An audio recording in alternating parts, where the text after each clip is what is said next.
Hi, BM5. I want to continue with search engine optimization. So you have done the quiz about the keyword planning, the tools that are available to you to help with keyword planning. So I'll return to our presentation.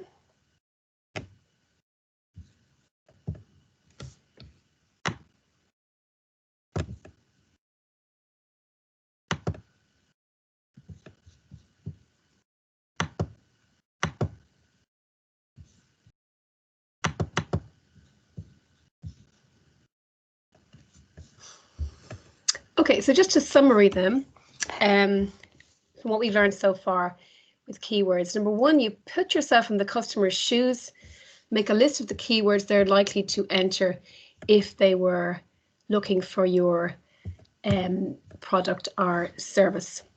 And then bear in mind the tools that are available to help you as well. Okay, so we look in more detail where you use those keywords. Okay, so the first thing is the name of your domain name, sometimes called your URL. Ideally will have your keyword in it.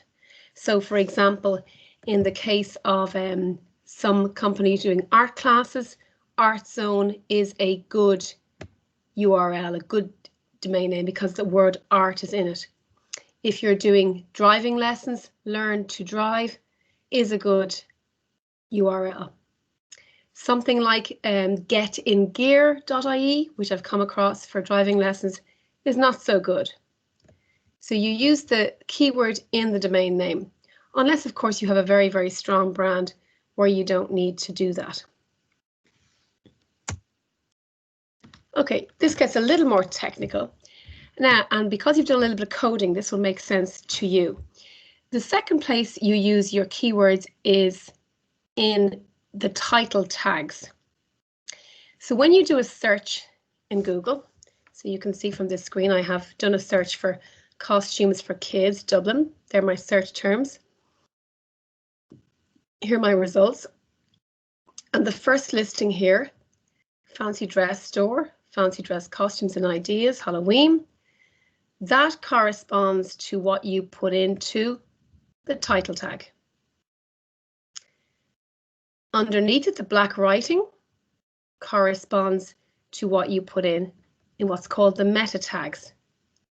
So in the title tag and the meta tags, you want to use your keywords. So let's show you where they are in the code and how easy it is actually to enter, even if you are not a developer. Okay, so we go into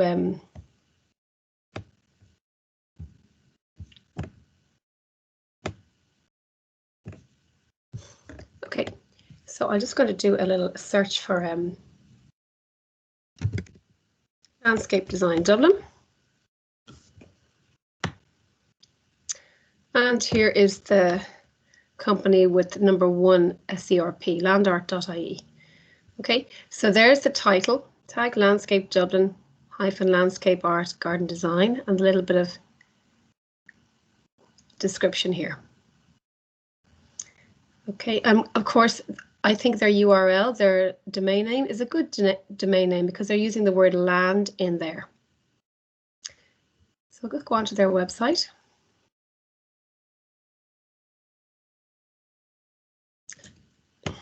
And I'll just take a look at the code on their page. So I can right mouse button click and view page code. Now don't worry, this looks very complicated, but I'm just going to have a look for the title tag. It's always at the top, so let me make this screen bigger. Okay, so line 9 there, that is the title tag. And there you go, garden design, the pipe, landscaping Dublin, land art. So that's what I mean by the title tags, and you saw where it comes up in the search results. Underneath that is the meta tags for description, land art or Dublin-based landscape gardeners, and this is the line that comes up in the description when you do your search. Okay, so that's the title tag and the meta tag. So once again, you've got to keep in mind your keywords and try and use them in there. But every page will have slightly different title and meta tags depending on what you're talking about. So if you're talking about the planting, you might want to change it for garden design planting experts, or courtyards, garden design, courtyard styles. Now, that is actually very simple to do. So I'm going to bring you into our own website for DFEI and show you how I get into the back end of our website.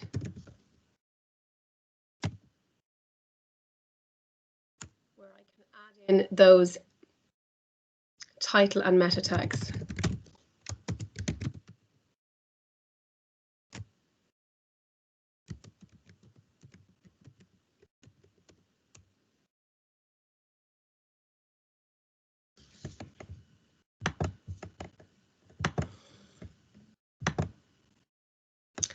Okay, so I'll just go into the page for this course.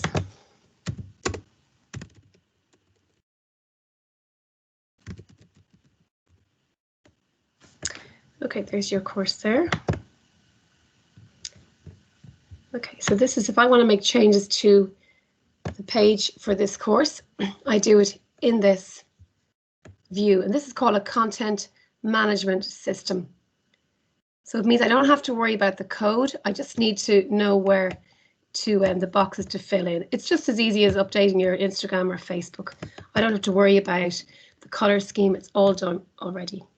SEO Lite, and there you go. So when the developers made our website, they didn't do any of the keywords. They handed it over to me, and I went into each of the pages to do this. So I put in the title tags in here and the description tags in here. And it was as simple as that.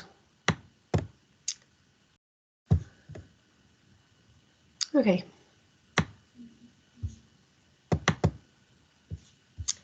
So,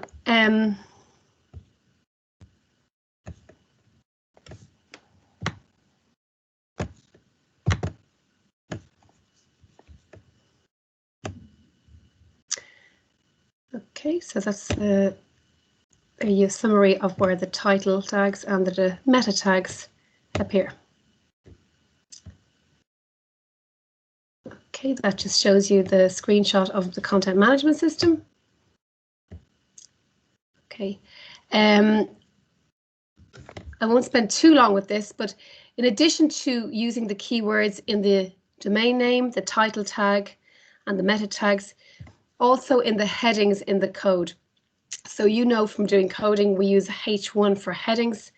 So it's in here, and we should also try and use our title tags. But the main thing is it's in the headings we should try and use our keywords. Okay. So with that,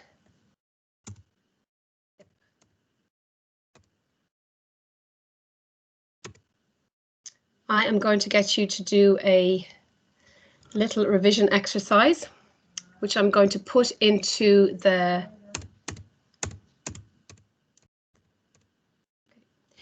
So just to conclude about the keywords, do use keyword phrases a lot, but not too much, because in fact, if you just stuff your page full of keywords for the sake of it, Google will actually, they will penalize you for that. It needs to make sense and read well. Okay, so keep the user of your website in mind. Okay, the other place you can use keywords is, you may remember when we did our coding, the alternative text on images. It's a good idea to use the keywords in there. Okay, but let's go right back here. The main places really are the domain name, the description and title tags, and then of course the actual content on the page. So if you're a landscape gardener, you want to have a description of what you do on the different pages, it's going to be in the content that the viewer will see. Okay, all right, I'm going to finish. This is the end of my second recording. I'm now going to ask you to do a little quiz based on that.